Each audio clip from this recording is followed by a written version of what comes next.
अस्सलाम वालेकुम viewers, welcome to my channel.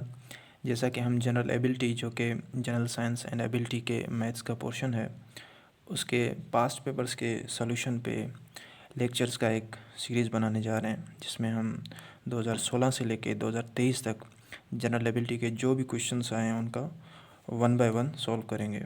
पर उससे पहले मैं आपको सब्जेक्ट का थोड़ा ओवरव्यू देते चलूँ। एबिलिटी इसमें दो पोर्शन हैं, एक आपका है जनरल साइंस का पोर्शन है और दूसरा है एबिलिटी का। जनरल साइंस में आपके टोटल जो मार्क्स होते हैं वो 60 मार्क्स होते हैं, जो आगे जो है वो डिवाइड होते हैं 20 आपके इसमें MCQs हैं और 40 जो है वो सब्जेक्टिव क्वेश्चंस हैं। और इसमें जो है एबिलिटी का जो आपका पोर्शन है उसमें 40 मार्क्स होते हैं। तो इसमें जो है वो आपके क्वेश्चंस होते हैं लॉजिकल रीजनिंग जैसे हो गया, मेंटल एबिलिटीज़, सारे जो है वो कॉन्सेप्चुअल टाइप क्वेश्चंस होते हैं। तो अगर आप उन कॉन्सेप्ट्स को इजीली समझ लेते हैं तो इसमें आपके मैक्सिमम मार्क्स लेना आपके लिए कोई मुश्किल काम नहीं है। मेरे भी इसमें 81 मार्क्स थे, which आई थिंक के जो जनरल एबिलिटी वाला जो पोर्शन था उसमें मैक्सिमम मार्क्स आए होंगे। Now let's move to the question paper जो 2016 में आपका क्वेश्चन पेपर है। उसमें क्वेश्चन नंबर 10 का ए यानी जनरल एबिलिटी के का फर्स्ट क्वेश्चन जो है उसमें पहला क्वेश्चन है define and draw the following right angle triangles and equilateral triangles. तो इनको डिफ़ाइन करना है और इनके जो शेप्स हैं उनको ड्रा करना है। यहाँ पे मैंने इनका ऑलरेडी राइट अप कर लिया, जस्ट यहाँ से अंडरस्टैंड करते हैं। राइट एंगल ट्रायंगल जो है वो उसका डेफिनेशन लिखा हुआ है, a triangle with one of the three angles as 90 degrees is called a right angle triangle. ऐसा ट्रायंगल जिसमें जो है वो मिनिमम एक एंगल जो है वो 90 डिग्री का हो तो उसको हम राइट एंगल ट्रायंगल कहेंगे। The side opposite to 90 degree is the longest side called hypotenuse. जो 90 डिग्रीज़ है उसके अपोजिट में जो साइड होगी वो लॉन्गेस्ट साइड होगी और उसका नेम क्या होगा, hypotenuse. The other two sides are base and perpendicular. जो रिमेनिंग टू साइड्स होंगी उनको हम नेम क्या देंगे, बेस एंड परपेंडिकुलर।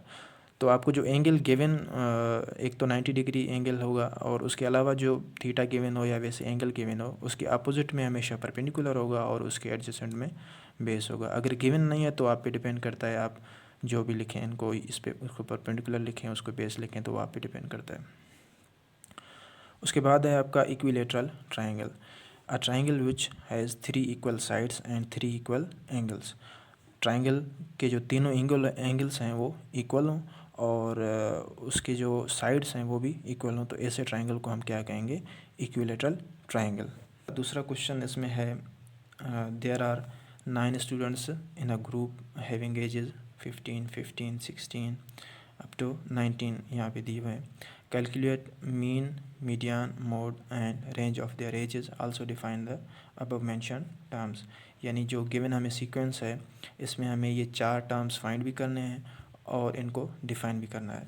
इसको मैंने यहाँ पे ऑलरेडी राइट अप कर लिया है, यहाँ से इसको अंडरस्टैंड करते हैं। सबसे पहले है मीन। मीन जो है वो सिंपल आप एवरेज भी उसको कह सकते हैं। The sum of a set of values divided by the number of values. Sequence में आपको जितने नंबर्स गिवन हों उन सारों को जो है वो हम सम करेंगे और उस नंबर से डिवाइड करेंगे, जितने नंबर्स हैं उससे डिवाइड करेंगे। तो यहाँ पे ये 149 डिवाइडेड बाय 9 होगा। तो यहाँ तक आंसर कंप्लीट है, क्योंकि हमें एग्ज़ाम्स में जो है वो कैलकुलेटर अलाउ नहीं होते इस सब्जेक्ट में, तो यहाँ तक आंसर इनफ है। पर फिर भी आप अगर ज़्यादा इसको करना चाह रहे हैं, 9 का टेबल आप 14 पे पढ़ेंगे तो वहाँ से फिर 5 रिमेनिंग होंगे तो इसको देंगे तो 59 होंगे, तो इसको सॉल्व करेंगे 16.556 जो है वो इसका मीन आ जाएगा। उसके बाद है मीडियन। मीडियन की डेफिनेशन है the middle value of arrange list of numbers. Arrange list का मतलब है कि जो आपको वैल्यूज सीक्वेंस में गिवन है उनको या तो आप असेंडिंग आर्डर में लिखें या डिसेंडिंग आर्डर में लिखें, यानी कि उनको तरतीब से लिखना है। जैसे कि हमें वैल्यूज़ यहाँ पे गिवन थे 15, 15, 16, तो ये ऑलरेडी जो है वो असेंडिंग आर्डर में लिखे हुए हैं, तो इनका हम मिडल वैल्यू फाइंड करेंगे। तो यहाँ पे आपको जो गिवन है वो 15 से लेकर 19 तक 1 2 3 4 5 6 7 8 9 गिवन है। तो n+1 डिवाइडेड बाई 2 यानी 10/2 यानी फिफ्थ, तो fifth number will be median. यहाँ पे अगर आपको नंबर्स गिवन होते 8, लेट्स से 1 2 3 4 5 6 7 8। अगर आपको 8 नंबर्स गिवन है, इसका मीडियन फाइंड करना है, तो ये इवन है। तो इसके अब यहाँ पे अगर हम 4 को काउंट करते हैं तो इस साइड पे 3 होते हैं नंबर्स और राइट साइड पे 4 होते हैं। तो इसको फाइंड, इसके 2 मीडियन हो गए, 4 भी मीडियन होगा, 5 भी। तो 2 मीडियन फाइंड करने का क्या तरीका है, n/2 और दूसरा n+2/2।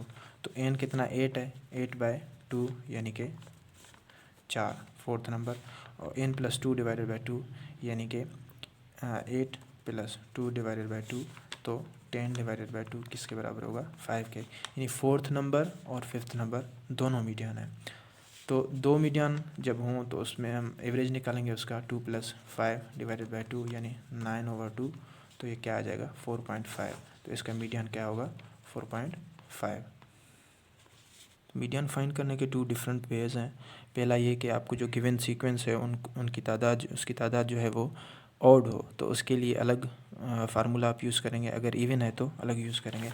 अगर आपको ऑड गिवन हो तादाद जो है वो, तो आप उसको क्या करेंगे, n+1/2 करेंगे। उसके बाद हमें मोड फाइंड करना है। मोड की डेफिनेशन क्या है, the most repeated value in a data set. जो भी आपको सीक्वेंस गिवन है उसमें जो वैल्यू मोस्ट रिपीट हुई है तो वो उसका क्या होगा, मोड होगा। यहाँ पे गिवन क्वेश्चन में जो सबसे ज़्यादा वैल्यू रिपीट हुई है वो 16 है, 16 3 बार आया है, 17 2 टाइम्स एंड अदर वैल्यू जो है वो 1 टाइम आया। तो 16 इसका क्या होगा, मोड होगा। तो ये सिंपल ही है। उसके बाद रेंज भी सिंपल है, the difference between the highest and the lowest values. जो भी आपको सीक्वेंस गिवन है उसमें हाईएस्ट वैल्यू से आप लोएस्ट वैल्यू को माइनस करेंगे तो जो जवाब आएगा वो उसका रेंज होगा। तो यहाँ पे हाईएस्ट वैल्यू हमें सीक्वेंस जो क्वेश्चन था उसमें गिवन था 19 और लोएस्ट वैल्यू था 15। तो 19 से हम 15 को माइनस करेंगे तो जवाब क्या आएगा आपका, 4। तो इसका रेंज क्या है, 4। आज के लिए इतना ही। इंशाल्लाह नेक्स्ट वीडियो में हम नेक्स्ट क्वेश्चन को डिस्कस करेंगे। Thanks for watching. अल्लाह हाफिज़।